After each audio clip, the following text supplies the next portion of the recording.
The year was 1941. A shadow of global conflict lengthened across the world. Britain, still reeling from Dunkirk, understood a stark truth. To reclaim Europe, they would have to return to its shores. But how? Amphibious assaults, the very heart of such an endeavour, were fraught with peril. There was a critical, unmet need for specialised naval units. These units had to manage the chaos of a beach landing. They would ensure troops disembarked safely. Supplies had to flow efficiently. If necessary, organised withdrawals had to be executed under fire. From this necessity, the Royal Naval beach parties were born. These were not traditional sailors, nor were they conventional soldiers. They were unique men. Many had disrupted their peacetime careers to join the Navy. They little imagined they would end up as frontline combatants. Their motto was, "First in, last out." Identified by letters from A to W Commando, they would operate at the most dangerous points of any landing. They bridged the gap between sea and land. Early training for these fledgling units bore little resemblance to the brutal realities awaiting them. Weeks were spent billeted in places like the elegant Marine Hotel in Cowes, Isle of Wight. Wrens catered to their meals there. Beach signals personnel trained in the picturesque village of Crondall in Surrey. Exercises were intense but conducted in relative comfort. They practiced landings in all conditions, from driving rain to bright sunshine. They also engaged in cross-country runs. There was a perception, perhaps, of a country club environment. This was a stark contrast to the unforgiving crucible that would soon forge them into true beach commandos. That crucible arrived on August 19, 1942. It was off the coast of Dieppe, France. Operation Jubilee, a raid intended to test German defences and gain vital intelligence, became a brutal and essential learning experience. The mission began with ominous signs on August 18th. Men were issued next-of-kin cards and ammunition.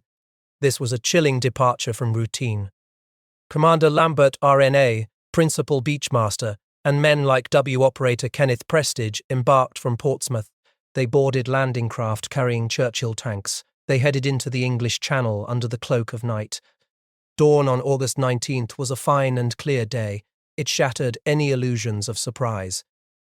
An early encounter with a German coastal convoy in the Channel ignited all hell let loose. The element of stealth was lost. It was replaced by a savage battle that would define the day. Kenneth Prestige's No. 18 wireless set was blown to pieces. This forced him and others to aid the wounded. The chalk cliffs around Dieppe became obscured by a pall of smokescreen. Unbeknownst to Allied planners, the Germans had transformed Dieppe into a fortress. Numerous camouflaged gun positions overlooked beaches given simple colour names like red and white. The main landings at Dieppe's red and white beaches proved catastrophic. Able seaman Michael McFadden watched naval ratings manning machine guns cut to pieces. Tanks struggled and got stuck. Signalman Ron Wallbank witnessed an LCT hit by a shell. It killed and wounded crew. A near-miss ammunition explosion was doused only by a bursting water tank.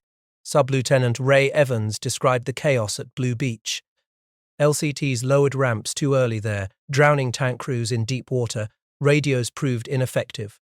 The factory on the front burned under constant, heavy gunfire. Swimmers from sunken craft found themselves in grave danger from enemy fire. Principal Beachmaster Commander G. Lambert reported that most landing craft attempting to back away were struck by mortars or shells. This forced troops back ashore under relentless fire. Lieutenant P. Ross, Beachmaster at White Beach, desperately plunged into the sea. He tried to prevent a rush of military personnel from swamping a departing craft. The craft still sank from the upset trim. Lieutenant H.R. Hobday RNVR of HMS Princess Beatrix led a brave, but ultimately ill-fated, attempt to rescue troops. His boat was hit on its way off. In a heroic act of self-sacrifice, Lieutenant Colonel J. Phillips donned white gloves. He signalled his forces to retire behind a smokescreen, saving many lives. Signalman Norman Weston's LCT was sunk, likely by a German E-boat. He spent the day laying smoke screens. Then he suffered severe shrapnel injuries. A piece pierced his steel helmet. Another lodged in his chest, which was later removed without anaesthetic. Brigadier W. W. Southam rallied his men, but they were exhausted, out of ammunition, and facing overwhelming German fire. The situation became impossible. This led to mass surrender and the capture of thousands with nearly 1,000 dead. Some attempted to swim to sunken LCTs, but they were too exhausted and picked up by the enemy. The somber return to New Haven underscored the immense human cost. Survivors slept overnight in the station. This catastrophic failure, however, served as a brutal catalyst. The post-Dieppe realization was stark. A robust, trained and organized beach organization was not merely useful, it was vital. By the end of 1942, the Royal Naval Beach Parties underwent a complete reorganization. They professionalized into Royal Naval Commandos. Standardized structures emerged. These defined roles for principal beachmasters, who were lieutenant commanders. Beachmasters were lieutenants. Assistant beachmasters were sub-lieutenants. All outranked army officers to avoid confusion. This also ensured absolute control on the beaches. Their responsibilities were clear. They had to manage beaches, control craft, and maintain visual and radio communications. Specialized training in amphibious assault tactics became paramount. It transformed the country club perception into a professional, indispensable fighting force. The immense human sacrifice at Dieppe, though devastating, was not a pointless one. It was a bloody stepping stone. It directly informed and enabled the successful amphibious landings that would follow. These landings occurred across North Africa, Europe, and the Far East. This laid the groundwork for Allied victory. The crucible that forged the Royal Naval Commandos into elite amphibious assault troops was unlike any other in the British military. Places like Achnacarry served as the proving ground for army commandos. HMS Armadillo at Ardentini became the spiritual home for the naval contingent. But it was the unique integration of skills, formalized by an Admiralty pronouncement in 1943, that truly set them apart. This declaration solidified a two-service bias in their training. It ensured these sailors were equally adept at land and sea combat. Gone were the days of comfortable billets. The new regimen was relentlessly physical and psychologically hardening. Days began at 7 a.m. with parades. This was followed by a relentless schedule of inspections, assault courses, river jumps, speed marches, and cliff climbing. All were aimed at demoralizing raw soldiers. The Scottish Highlands delivered constant cold mud, water, and snow. The Costumes Highlands delivered constant cold, mud, water, and snow. This was a stark contrast to any previous perception of naval training. Deep water reconnaissance in freezing locks during midwinter blended seamlessly with live ammunition exercises on land. Assistant beachmasters like Sub-Lieutenant Joe Bramble took pride in taking the dirty end of the stick. Able seaman Albert Cattell recalled landings on locks with proper gunfire and raft dive bombing. This rigorous dual-focus training encompassed everything from securing a beach perimeter under fire to navigating treacherous waters. It subtly but profoundly challenged the traditional notion that sailors would remain purely sea-focused. Indeed, some Royal Naval officers initially viewed them as a poorly disciplined rabble. They failed to grasp the revolutionary nature of this new integrated fighting force. Yet, the very tools and techniques they mastered underscored their readiness for close quarters, land-based fighting. These included the Fairbairn Sykes commando knife. They also learned brutal unarmed combat skills taught by instructors like Olympic wrestler Sonny Bissell. These skills would define their missions. The Mediterranean theatre became the proving ground for these evolving capabilities. Operation Torch in North Africa served as the first major test. It showcased the viability of large-scale amphibious landings, but it simultaneously exposed critical organizational shortcomings. These concerned managing the chaos of the beachhead. The lessons learned were swift and decisive. They led to the formal restructuring of beach operations. Permanent beach groups were introduced. This reform was formalized by Louis Mountbatten's memo on November 20, 1942. These new groups were comprehensive. They were designed to manage everything from personnel and vehicle movement to beach defense and casualty evacuation. This ensured a more coordinated approach to future assaults. Following Torch, the capture of Pantelleria further demonstrated the commandos' evolving operational prowess. It was a strategic necessity to clear the path to Sicily. But it was not without facing constant bombing and the brutal reality of conflict. The invasion of Sicily, codenamed Operation Husky, on July 10, 1943, was a far more complex and perilous undertaking. It was conceived as a crucial stepping stone to mainland Italy. Its strategic importance was clear: despite initial disagreements on invasion plans. The initial landings were a maelstrom of rough seas and enemy fire. Even once the first waves were ashore, the establishment of the beachhead remained a perilous, ongoing struggle. The beaches were treacherous. They were mined right up to the tide mark. Mine clearance became a desperate, rudimentary affair. Soldiers probed the sand with bayonets. Others used ropes and jeeps to drag away obstacles. Italian red devils, which were hand grenades, and insidious booby traps lay hidden everywhere. They turned innocent daily objects into potential death traps. They were in greenhouses, in houses, even in toilet cisterns and behind pictures of Mussolini. One Royal Engineer sapper, working with a Polish mine detector, admitted its unreliability. He said, "Don't rely on me too much, this thing isn't working." The unloading process intended to bring vital supplies ashore was equally fraught with danger. D2KWs and LSTs, though indispensable, presented their own hazards. Sub-Lieutenant Joe Bramble recounted a tragic incident that laid bare the raw, unforgiving reality of these operations. He said, "The luckless driver of the first D2KW was given the order, 'Drive off,' and proceeded to the ramp, driving straight into the water and immediately sank. The poor fellow was drowned as he was wearing heavy gear and could not swim." These detailed accounts of chaos and near disasters implicitly challenged any romanticized Professor de chaos and near disasters.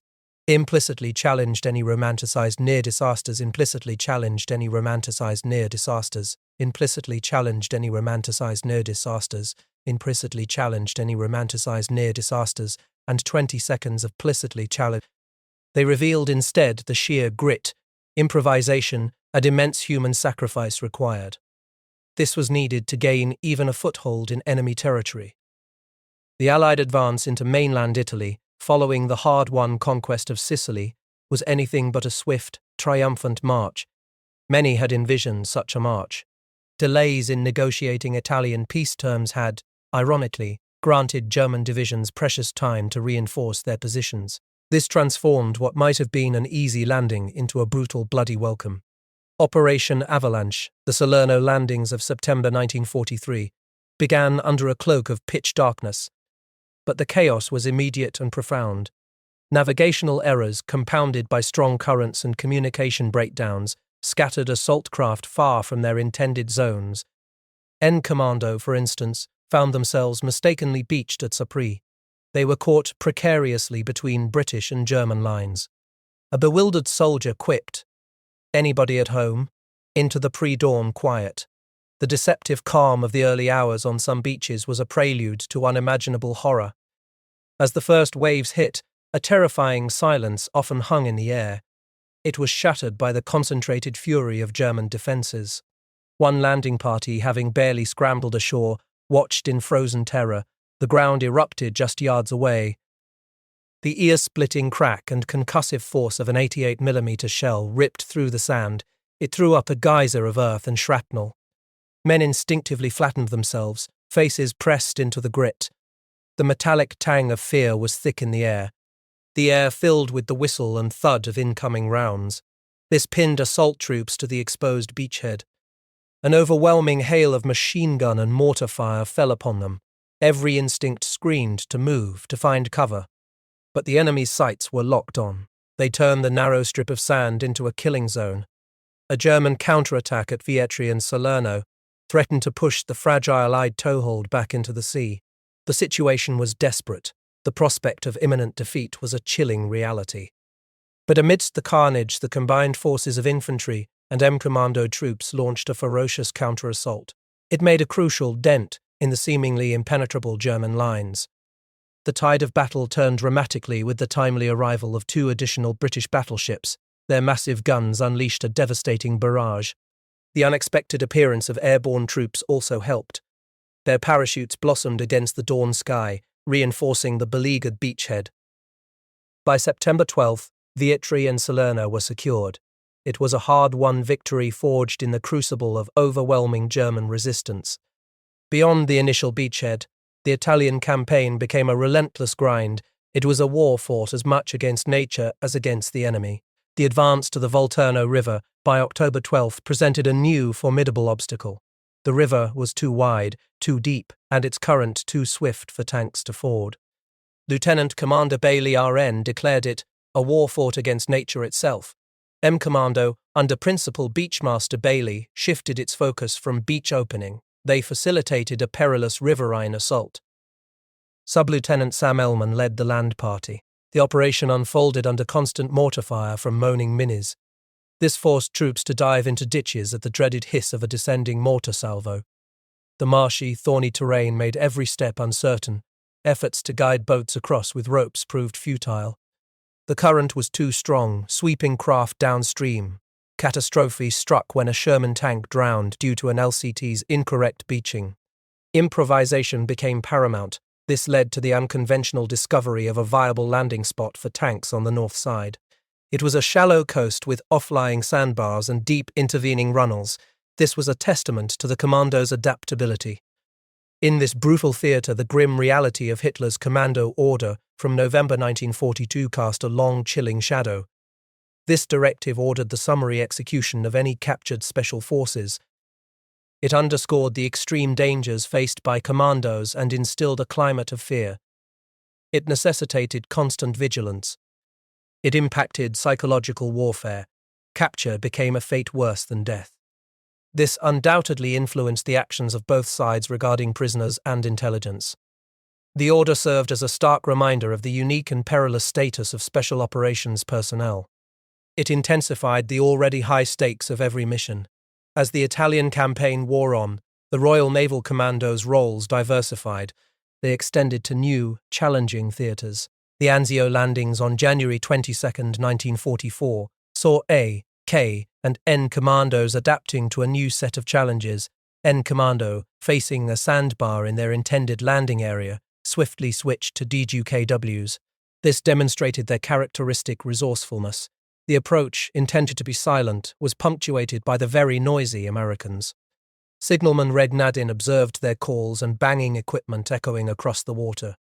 The initial eerie quiet on the beach, noted by telegraphist Malcolm Robinson, was quickly dispelled. It was replaced by continuous gunfire from what I was told were 88mm shells. Sappers on the wrong beach forced commandos to clear minefields with knives. The darkness was briefly turned to light by the explosive launch of rockets. The strategic decision by US commanders to consolidate rather than push inland proved a costly error. It allowed German forces to encircle the beachhead.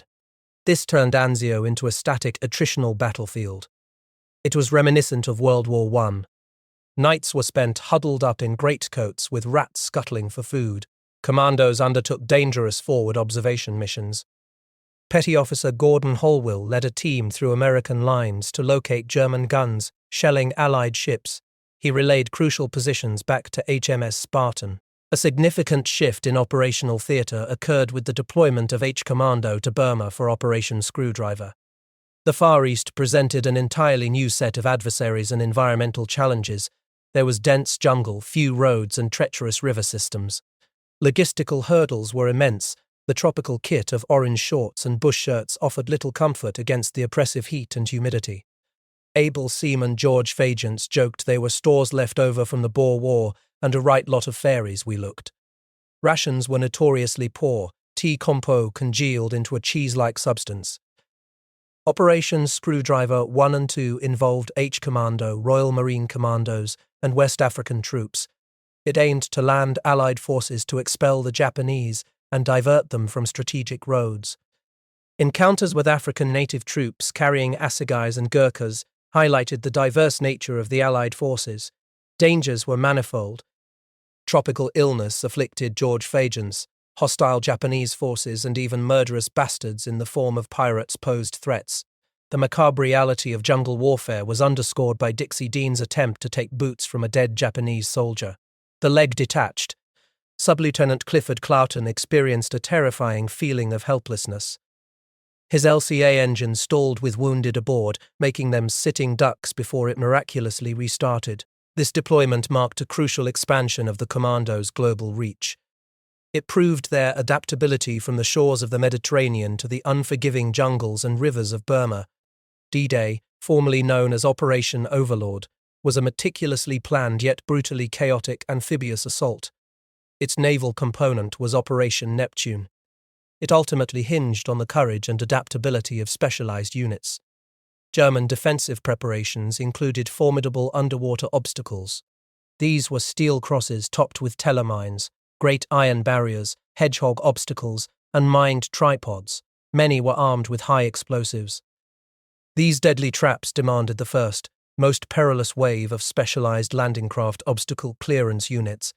As the first assault waves approached the Normandy coast, the LCOCU were already at work. They were not in the solitude of pre-dawn darkness. They were under the terrifying glare of enemy fire. They were the first to land. They were tasked with clearing obstacles even as German shore batteries relentlessly shelled the landing craft. 88mm guns were particularly active. This was not quiet, methodical work. It was a desperate race against the rising tide and incoming shells. It was a brutal act of demolition under direct fire. Every explosion of TNT meant to destroy an obstacle also drew enemy attention. This turned these engineers and sailors into exposed targets. Their relentless, dangerous work was the unseen, unglamorous foundation upon which the entire invasion would rest. They often waded through chest-deep water amidst the cacophony of incoming rounds and the roar of naval bombardment. The initial Allied bombing of Sword Beach had already proved largely ineffective. It left many targets frustratingly intact. Forward observer bombardment parties had parachuted behind enemy lines to direct crucial artillery, but their efforts could only do so much against the sheer scale of the German defences. The Channel crossing itself, delayed by a day due to bad weather, was a sickening ordeal. The throb and smell of diesel engines in the rough seas made many soldiers violently ill. Their stomachs churned along with the craft. At 2 a.m., a grim meal of liver and onions was served. It was a stark, unsettling reminder for men facing what might be their last dawn. A Canadian soldier, playing craps, captured the fatalistic mood. He said, "What the hell, we will all be dead in the morning." Accidents were common even before reaching the shore. One craft was rammed by an LST, turning turtle. Its occupants were thrown into the churning water. The sight of the Norwegian destroyer Svena, torpedoed and sunk by a German E-boat, left witnesses stunned. Its survivors were wrapped in blankets and given rum by a French tug crew. It was a chilling preview of the carnage to come. HR staggered across the British and Canadian sectors, brought immediate visceral chaos to Gold and Juno beaches. Able seaman Ken Green of Q Commando recounted the sheer brutality of hitting the beach. He said, "We hit the beach down the ramp, but the officer and I got over the side. One poor chap was badly wounded and out of the sea. He was in a very bad state, an 88mm shell off near him. The officer asked, should he shoot him, but I said, let's pull him to the beach. We left him there, but I don't think he lived long. We had a long walk to meet up with the rest of the commandos.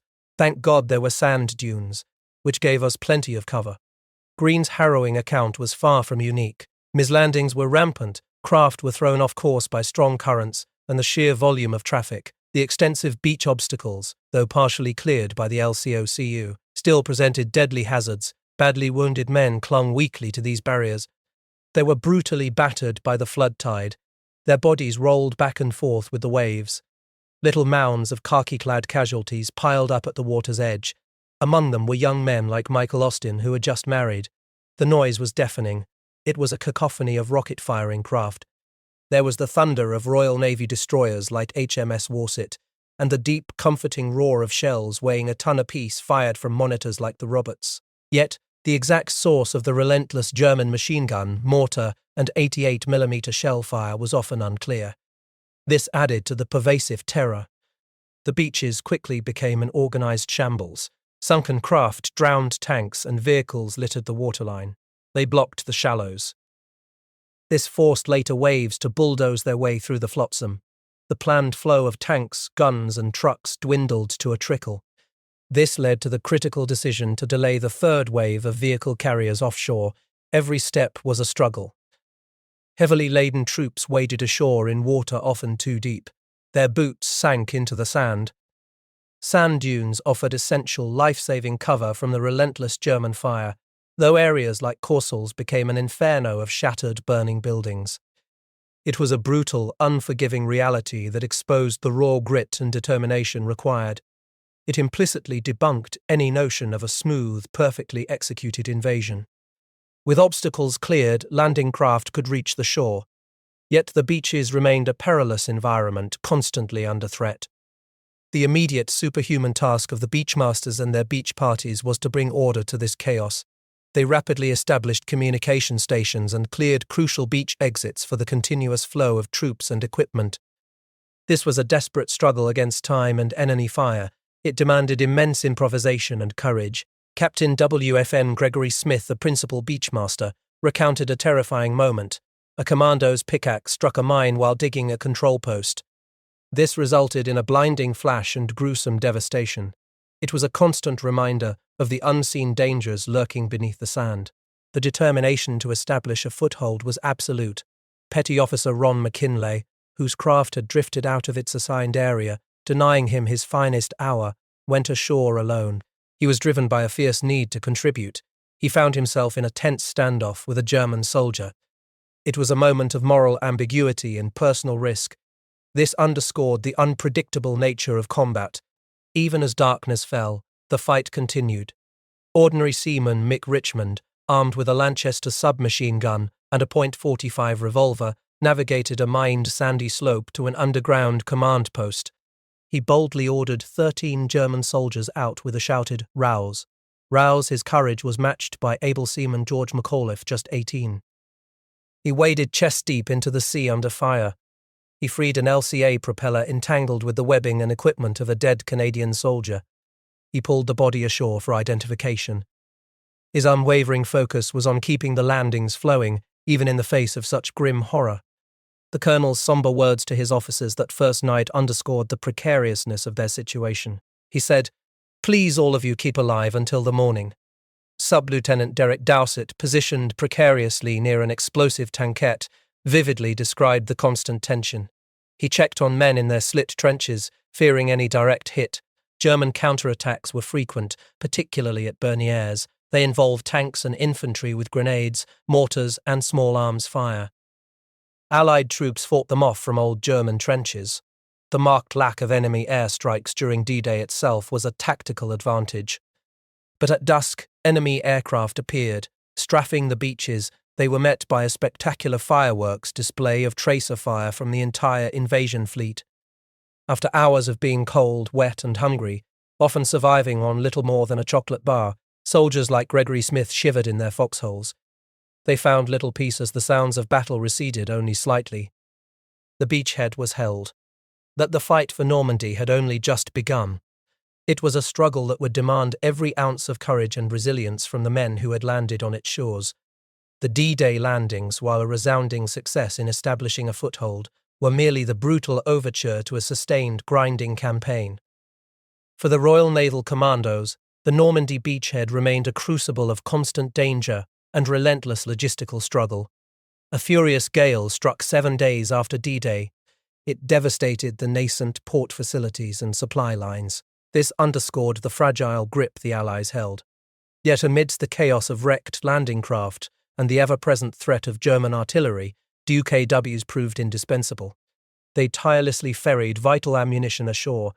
It was a lifeline in a war fought against nature itself. Life on the beaches was primitive. It was a constant test of endurance. Lieutenant Fred Killick, like many, fashioned dugouts from whatever materials were at hand. He endured the constant torment of German mobile guns that defied Allied efforts to silence them. The sand beneath their feet, once thought cleared, remained treacherous. Royal Engineers uncovered insidious shoe mines. These were undetectable by standard equipment. They were a chilling reminder that death could come from an unseen nail in the sand. This environment demanded unceasing vigilance, but it also fostered unique characters. Captain Colin Maud, the naval officer in charge on Juno, became a legend. He was a formidable, bearded figure with his shilagog and dog prowling the beaches. His assertive, idiosyncratic command style shaped the operational tempo. He was a force of nature. He demonstrated that in the crucible of war, effective leadership could be born of personality as much as protocol. With the Arromanches Mulberry Harbour finally operational in July, handling thousands of tons of supplies daily, Operation Neptune officially transitioned. It moved from an assault to a sustained campaign, yet the fight for secure supply lines was far from over. Far from the Normandy sands, the Mediterranean theatre still demanded costly sacrifices. The strategic island of Elba, with its German guns threatening crucial Allied shipping routes along the Italian coast, became the target of Operation Brassard in June 1944. Misinformation about the German garrison, believed to be ordinary troops, masked the reality of battle-hardened panzer grenadiers. The ensuing commando assault became a devastating testament to extreme risks and intelligence failures. This was particularly true of a cutting-out operation against a heavily armed German flak lighter. The explosion that tore through the vessel and the jetty left a staggering 48 out of 49 commandos as casualties. It was a stark and tragic lesson. The fallen were buried the next day in a specially made cemetery. It was a beautiful strip of ground, like a bowling green, at the back of the bay. This was a poignant contrast to the bloodshed that created it. As the war marched on, the Allied advance into Europe hinged on a single, indispensable prize. That prize was the port of Antwerp. Its strategic importance was magnified by the failure of Operation Market Garden. This made the arduous and costly campaign to clear the Scheldt estuary absolutely critical. Admiral Ramsay, among others, had misjudged the difficulty of the operation. He believed it would be relatively straightforward. The reality was a brutal, protracted struggle. The Royal Naval Commandos, once again, found themselves at the spearhead. They were tasked with capturing the heavily fortified islands of Flushing and Westkapelle. Even after the landings, the German defiance was palpable. Commander Redvers Pryor's official report noted German prisoners defiantly singing Deutschland über alles, even after being shelled. In the aftermath, amidst the mud and devastation, able seaman George McAuliffe and his comrades shared salvaged Dutch guilders. They found Deutschmarks worthless. McAuliffe found himself acquiring a smoking habit from discovered cigarettes. It was a small human detail amidst the strategic victory. The successful, albeit costly, capture of these islands in November 1944 finally opened the Scheldt. This secured the vital supply artery for the final push into Germany.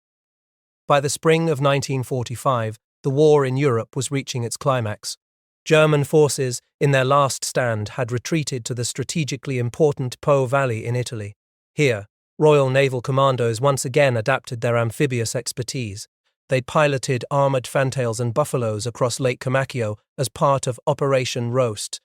Lieutenant John Hill, a beachmaster with H Commando, later described the glorious memory of leading the 8th Army over the Po River. It was a moment of triumph against a broken enemy. The flower of a mighty army had withered and fallen. It left behind very young and very, very glad German captives. Their youthful faces were etched with the terror of a lost war. Amidst the winding down of the conflict, the chaos of command could still spark frustration. Admiral Cunningham, in a moment of candid exasperation, commandeered a jeep. He exclaimed to its driver, "Come on, old chap, they're all bloody mad on this ship." The Royal Naval Commandos, often the first in and last out, had played a pivotal role in securing victory across every theatre. This ranged from the shores of North Africa to the rivers of Italy.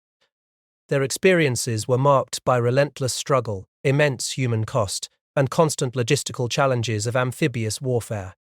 This underscored the brutal realities of a global conflict that had finally reached its end. Their specialized skills and unwavering courage, though often relegated to the shadows of history, were instrumental in paving the way for Allied triumph. The long, brutal conflict that had consumed the globe finally sputtered to a close.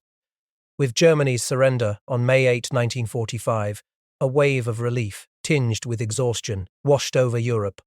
For men like Alexander Hutton, the immediate aftermath was a chaotic tableau of refugees. It was a world attempting to piece itself back together. Months later, the dropping of atom bombs brought Imperial Japan to its knees on September 2nd. This marked the ultimate cessation of hostilities. A week after, British forces conducted unopposed landings in Malaya as part of Operation Zipper. It was a final, almost surreal act of occupation. Even then, the raw tension of war could still ignite. An Indian soldier's accidental discharge of his Sten gun at a surrender ceremony prompted a startled bloody hell over the radio. It was a stark reminder of how close to the surface the violence still lay. For the Royal Naval Commandos, the end of the war meant the end of their operational role. From late 1944 through 1945, these unique units were gradually disbanded. Their specialized skills were no longer deemed necessary in peacetime. Their distinct and crucial contributions, homed on beaches from Dieppe to Walcheren, were swiftly overshadowed. Larger army and marine units naturally garnered more public and historical attention. The Royal Marines, with their long-standing tradition, officially took over the beach assault roles. This was a shift in naval doctrine that further consigned the Royal Naval Commandos to the shadows. Their history was largely hushed up due to wartime secrecy. This meant that even their awards were often simply designated Royal Navy. This obscured their commando status. Families, as Tony Parsons observed, often knew little of the horrors their men had faced. They were marked only by a Distinguished Service Medal or a starburst of scar tissue. Yet their legacy, though unsung, was undeniable. These were the men who lived by the motto, first in, last out. They spearheaded invasions. They undertook what many considered the most dangerous tasks of any World War II unit. They were the bridge between the sea and the land. They were the ones who ensured that the tide of war could turn from defense to offense. Their existence implicitly debunked the popular notion that commandos were solely army or marine units. These were sailors forged into elite land fighters. They possessed a unique blend of naval and military prowess.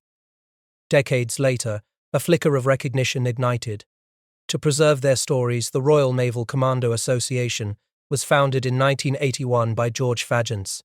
It was a place where veterans like Ken Oakley, who joined in 1983, could finally swing the lamp. They could share the experiences that had bound them so tightly. The bonds forged amidst fear, hardship, and excitement, and a hell of a time proved enduring. But time, the ultimate adversary, continued its march.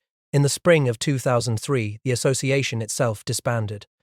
It was a symbolic end to their collective voice. This underscored the urgency of preserving their history before it faded entirely. The enduring spirit of camaraderie, however, refused to be extinguished. In May 1993, a poignant return trip brought together veterans. They were mostly in their 80s and 90s. They visited the now run-down and overgrown HMS Armadillo, their spiritual home in Scotland. As they explored the familiar yet changed landmarks of their brutal training ground, a spontaneous and powerful moment unfolded. Without a word, these old warriors who had faced the horrors of war and the neglect of history automatically fell into columns of three. They marched back along the track. They sang, "Onward, Christian soldiers," in a unified, uncoordinated act of brotherhood. It was a testament to the indelible mark of shared hardship and the unbreakable bonds it forged. Two plaques now stand in the church at the former HMS Armadillo site. They are silent witnesses to their gallantry. Their gallantry was recognized with numerous awards, from the George Cross to mentions in dispatches. David Lee's book, Beachhead Assault, with a foreword by Tony Parsons, stands as a vital record. It aims to correct the historical neglect. Parsons eloquently recognized these men as true heroes. They fought with almost suicidal courage on murderous foreign beaches. This was often at an age when today's teenagers are still in school. Their unwavering courage, their resilience in the face of overwhelming odds, and their instrumental role in shaping the course of the war ensure that their legacy is never forgotten.